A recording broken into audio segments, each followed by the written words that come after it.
America पीछे हट रहा है या फिर ये किसी बहुत बड़े हमले से पहले की शांति है?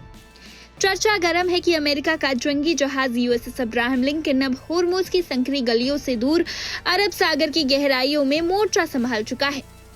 समंदर के इस खेल को समझना जरूरी है।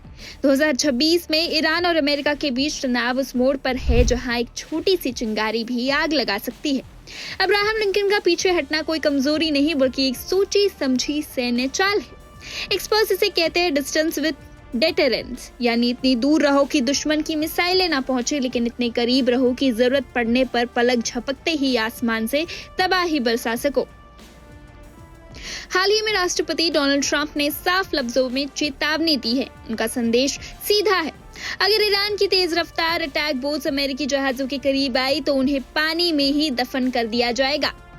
फारस की खाड़ी के अंदर जाना किसी सुसाइड मिशन से कम नहीं है। वहां बिछी समुद्री सुरंगें और तटों पर तैनात घातक मिसाइल सिस्टम किसी भी बड़े जहाज के लिए काल बन सकते हैं। इसीलिए अब्राहम लिंकन अब ओमान की खाड़ी और अरब सागर से अपनी स्ट्राइक पावर दिखा रहा है।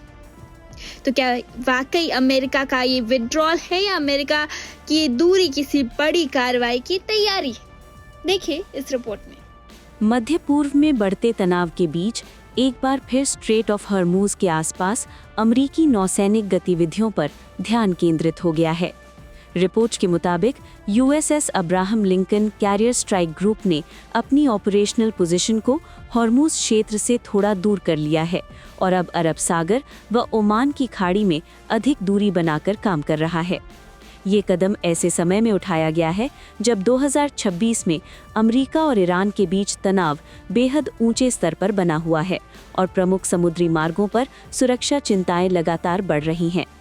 अब्राहम लिंकन इस क्षेत्र में अमेरिका की प्रमुख एयरक्राफ्ट कैरियर मौजूदगी रहा है, जो सेंटकॉम ऑपरेशंस, एयर सॉर्टीज और समुद्री सुरक्षा मिशनों को समर्थन देता रहा है। हालांकि अमेरिकी कैरियर ग्रुप्स आमतौर पर फारस की खाड़ी के अंदर तैनात नहीं होते। ये एक पुरानी रणनीति है क्योंकि वहाँ खतरे का स्तर काफ़ी ज़्यादा है।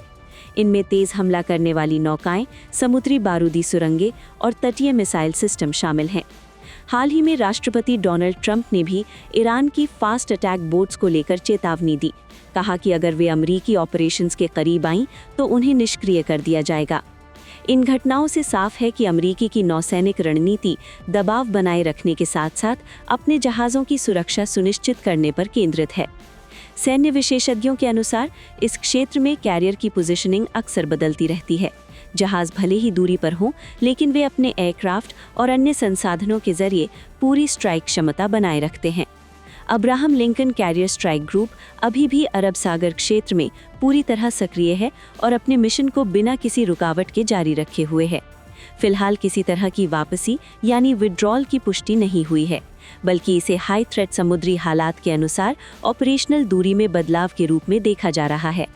हॉर्मुज जलडमरू मध्य दुनिया के सबसे संवेदनशील समुद्री मार्गों में से एक बना हुआ है और अमेरिकी रणनीति लगातार डिटरेंस और फोर्स प्रोटेक्शन के बीच संतुलन बनाए रखने की कोशिश कर रही है। जैसे जैसे हालात विकसित हो रहे हैं, इस क्षेत्र में अमेरिकी मौजूदगी सक्रिय, गतिशील और लगातार निगरानी में बनी हुई है।